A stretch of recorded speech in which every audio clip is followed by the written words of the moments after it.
नमस्कार। हमारे चैनल में आपका स्वागत है। मैं हूं रामचंद्र मौर्य।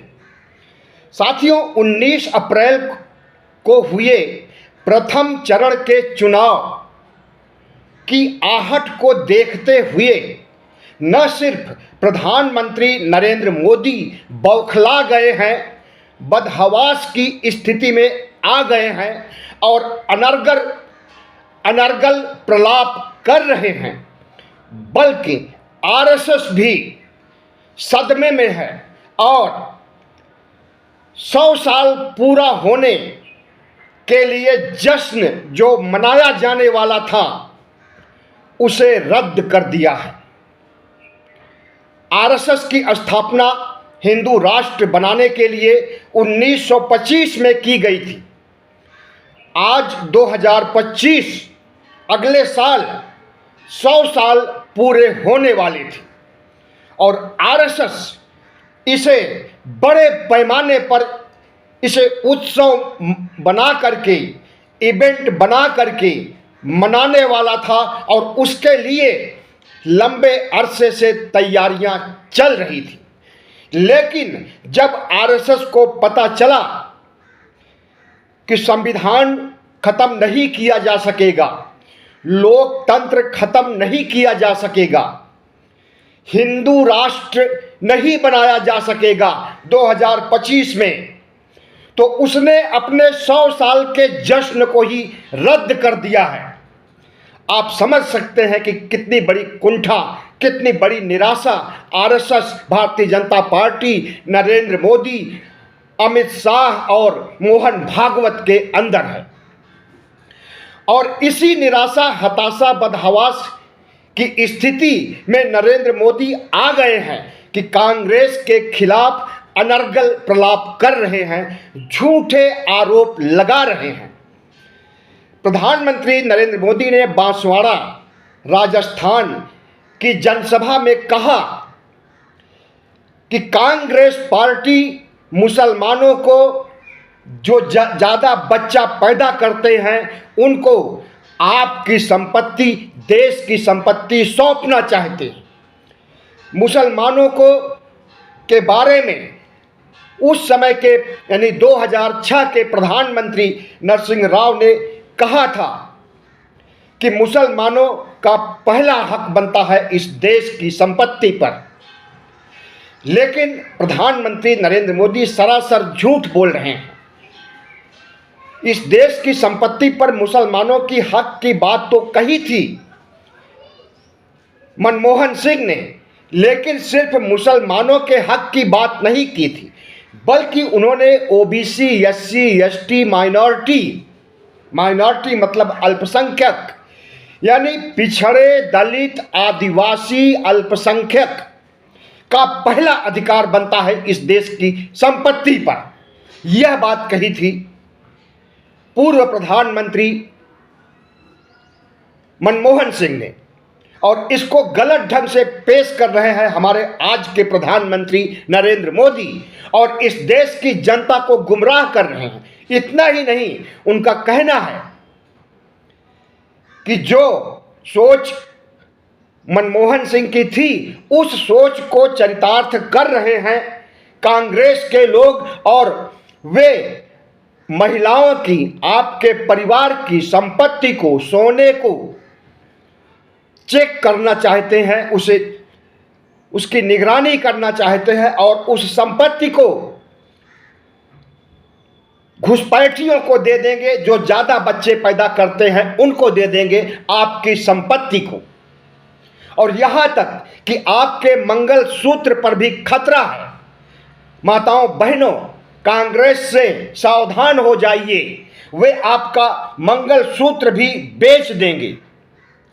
भाइयों बहनों, अर्बन नक्सल की सोच रखने वाले कांग्रेस के लोग इस देश के धन संपत्ति को मुसलमानों को सौंप देंगे, ऐसा उन्होंने अपने मैनिफेस्टो में कहा है, न्याय पत्र में कहा है। लेकिन यह सब सरासर झूठ है। प्रधानमंत्री नरेंद्र मोदी ने जिस दिन न्याय पत्र जारी हुआ था कांग्रेस की ओर से, उसके दूसरे दिन उन्होंने कहा था कि यह घोषणा पत्र मुस्लिम लीग की ओर ले जाता है और इसे मुसलमानों को आगे बढ़ाने का मादा है घोषणा पत्र का। उनके इतना कहने के बाद घोषणा पत्र की तरफ देश ही नहीं दुनिया की निगाहें गई और सोशल मीडिया पर, कांग्रेस के ट्विटर हैंडल पर और यूट्यूब चैनलों पर और तमाम स्रोतों में बाढ़ सी आ गई व्यूवर की।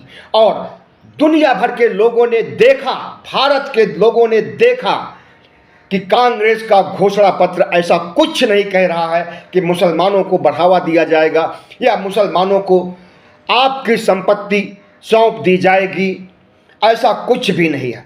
तो प्रधानमंत्री नरेंद्र मोदी ने कांग्रेस को नीचा दिखाने के लिए या कांग्रेस को बदनाम करने के लिए, कुख्यात करने के लिए यह बात कही, लेकिन इससे कांग्रेस का प्रचार अच्छी तरह से हो गया और प्रधानमंत्री नरेंद्र मोदी को हराने के लिए एक अच्छा जनाधार सा तैयार हो गया। न्याय पत्र में जो कुछ उन्होंने लिखा था, कांग्रेस ने प्रचार किया था, लेकिन वह प्रचार आम आदमी तक नहीं पहुंच सका था, जमीनी स्तर तक नहीं पहुंच सका था, लेकिन नरेंद्र मोदी ने उसे जमीनी स्तर तक पहुंचा दिया।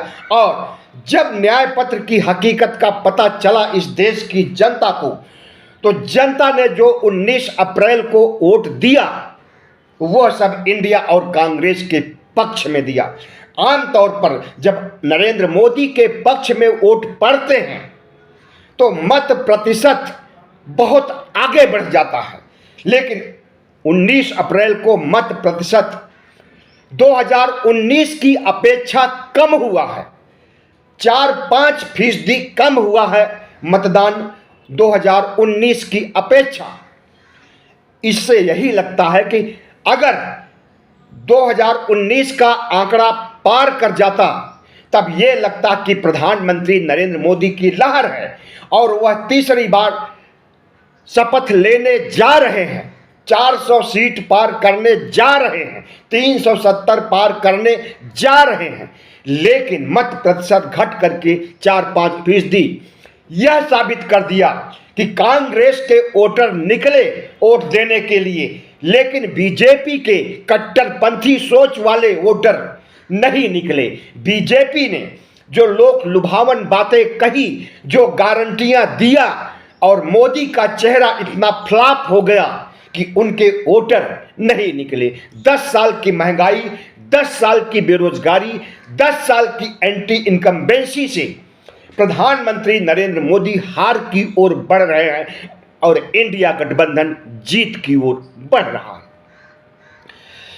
अब प्रधानमंत्री नरेंद्र मोदी हिंदुत्व का कार्ड खेल रहे हैं। हिंदुत्व का कार्ड तो वैसे हमेशा खेलते हैं और 22 जनवरी को राम मंदिर में मूर्तियों की प्राण प्रतिष्ठा करके भी हिंदुत्व और मंदिर का कार्ड खेला, लेकिन वह मुद्दा हवा हवाई हो गया 1-2 महीनों में ही।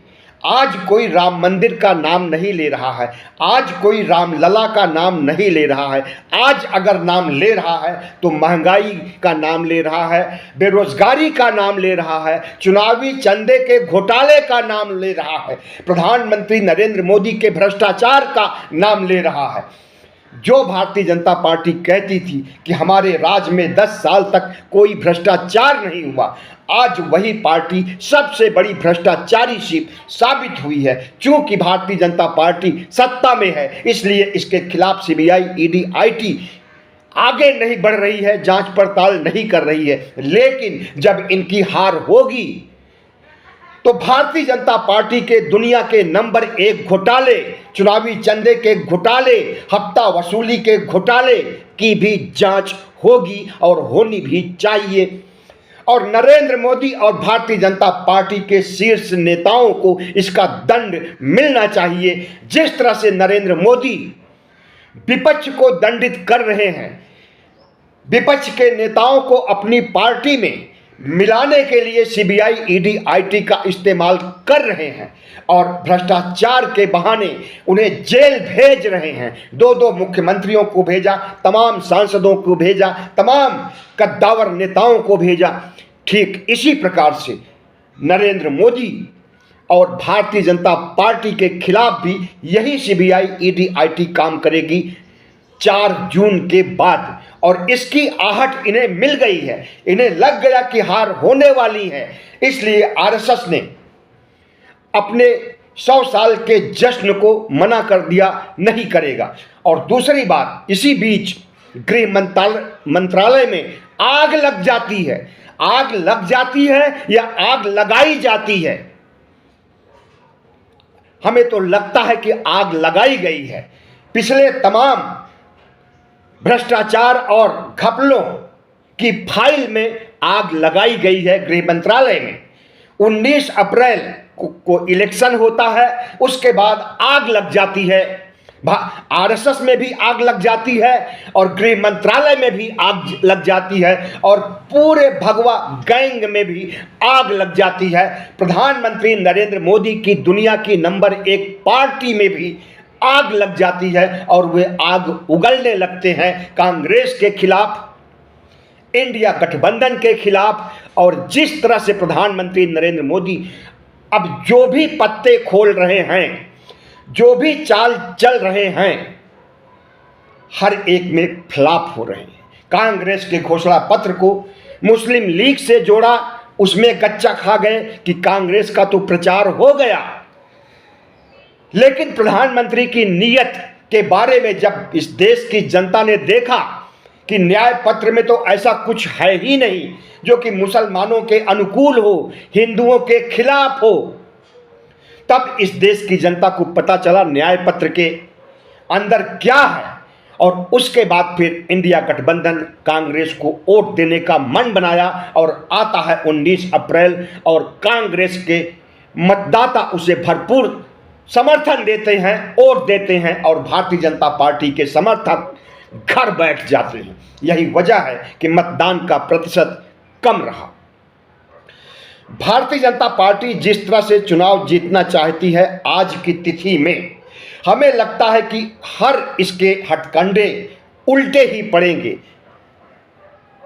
क्योंकि इस देश की जनता अब समझ गई है कि प्रधानमंत्री नरेंद्र मोदी कितने झूठे हैं।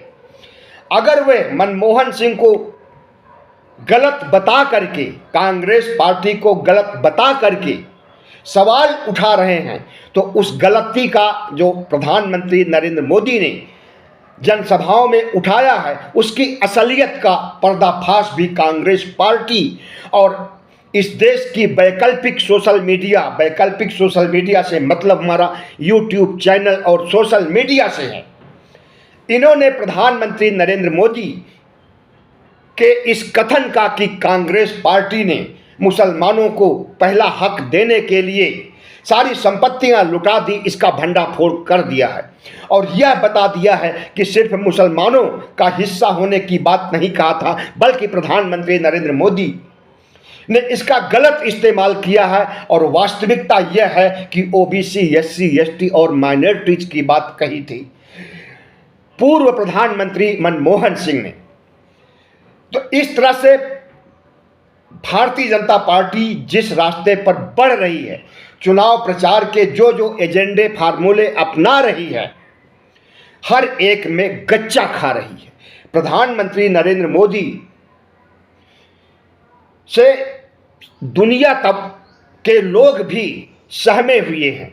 एलन मस्क की भारत यात्रा होने वाली थी कुछ ही दिनों में, उन्होंने 19 अप्रैल के बाद अपनी यात्रा को स्थगित कर दिया है। एलन मस्क दुनिया के बहुत बड़े शख्स हैं जिनके हाथ में ट्विटर, जो कि आजकल एक्स के नाम से जाना जाता है और जो एक बहुत बड़ा प्लेटफार्म है सोशल मीडिया का, जिसके माध्यम से भारत ही नहीं दुनिया के लोग अपनी सियासत चमकाते हैं, अपना प्रचार करते हैं, अपनी बातें कहते हैं।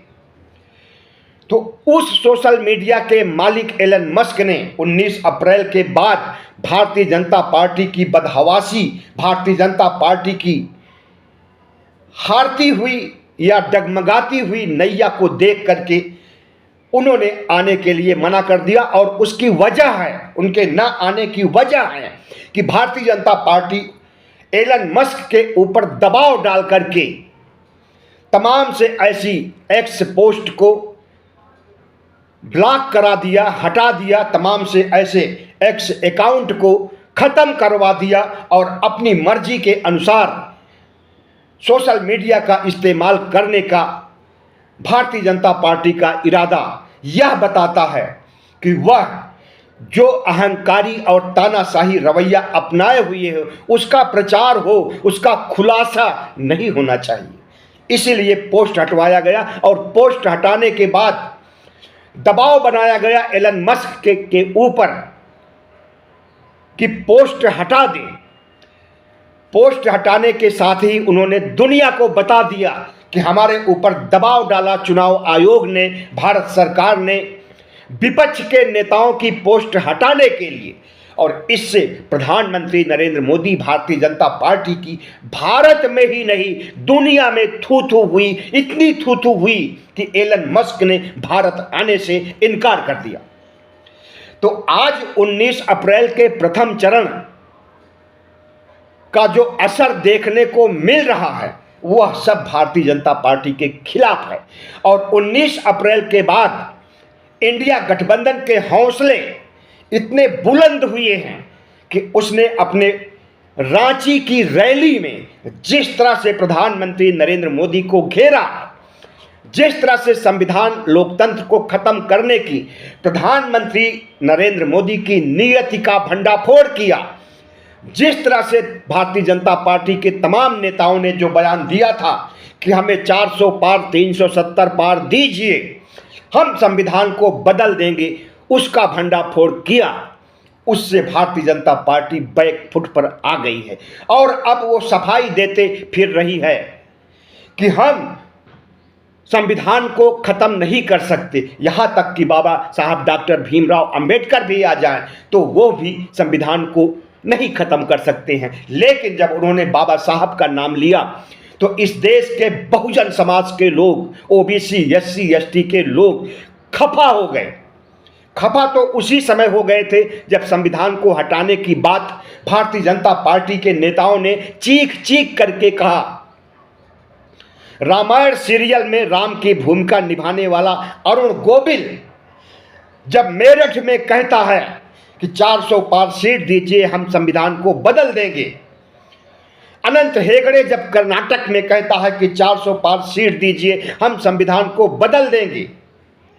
ज्योति मिर्धा ने जिस तरह से कहा कि 400 सीट दीजिए, हम संविधान को बदल देंगे, इसी तरह से लल्लू सिंह जो अयोध्या का सांसद है उसने भी संविधान के खिलाफ बात कही। तो इस देश में करंट दौड़ गया ओबीसी, एससी, एसटी के बीच। और बाबा साहब डॉक्टर भीमराव अंबेडकर के संविधान को बदलने के लिए इनके हर बयान पर इस देश के ओबीसी, एससी, एसटी जो 85% हैं, प्रतिज्ञा लिया 14 अप्रैल को कि भारतीय जनता पार्टी को उखाड़ फेंकना है, क्योंकि यह संविधान को उखाड़ फेंकना चाहती है। जो संविधान की तरफ नजर दिखाएगा या संविधान को बदलने की बात करेगा, संविधान को पर नजर टिकाएगा कि हम संविधान को खत्म कर देंगे, उसको इस देश के ओबीसी, एससी, एसटी, बाबा साहब डॉक्टर भीमराव के अनुयायी ही उखाड़ करके फेंक देंगे।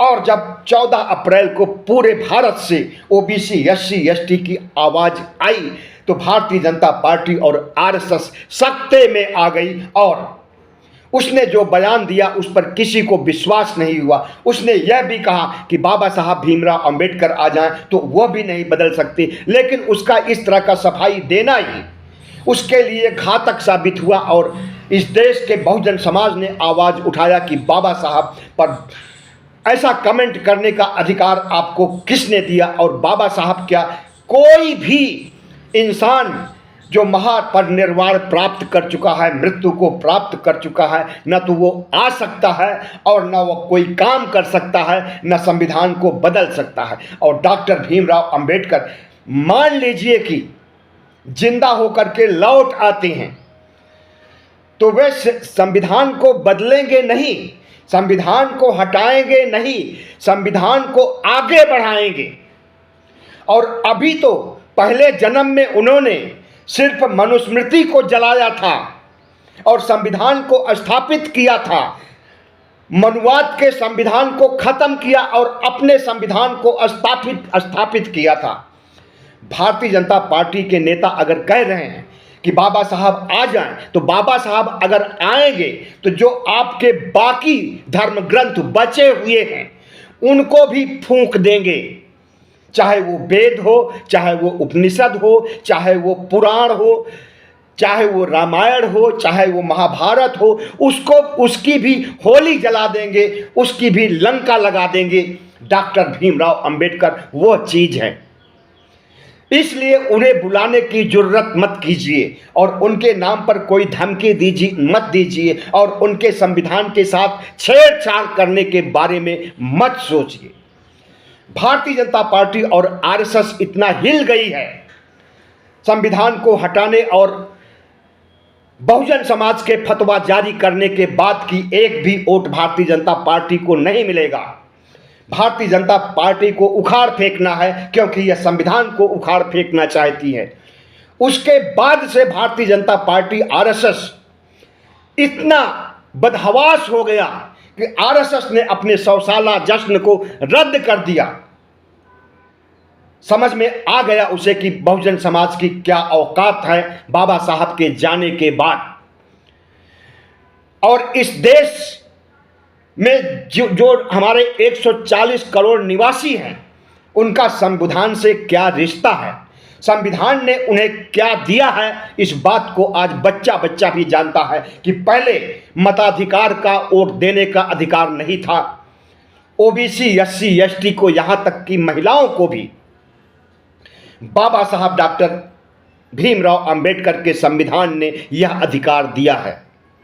और आरक्षण का अधिकार यानी समानता का अधिकार, धर्मनिरपेक्षता का अधिकार, सभी धर्मों को फलने फूलने का अधिकार अगर किसी ने दिया है तो बाबा साहब डॉक्टर भीमराव अंबेडकर ने दिया। और यह सब कुछ संविधान में लिखा हुआ है। और भारतीय जनता पार्टी और आरएसएस यही चीज़ नहीं चाहता है कि न तो समानता हो, जो असमानता इन्होंने ब्राह्मण, क्षत्रिय, वैश्य, शूद्र बना करके ऊंचता और नीचता का, अस्पृश्यता का, छुआछूत का सिद्धांत हजारों साल पहले चलाया था मनुस्मृति के आधार पर।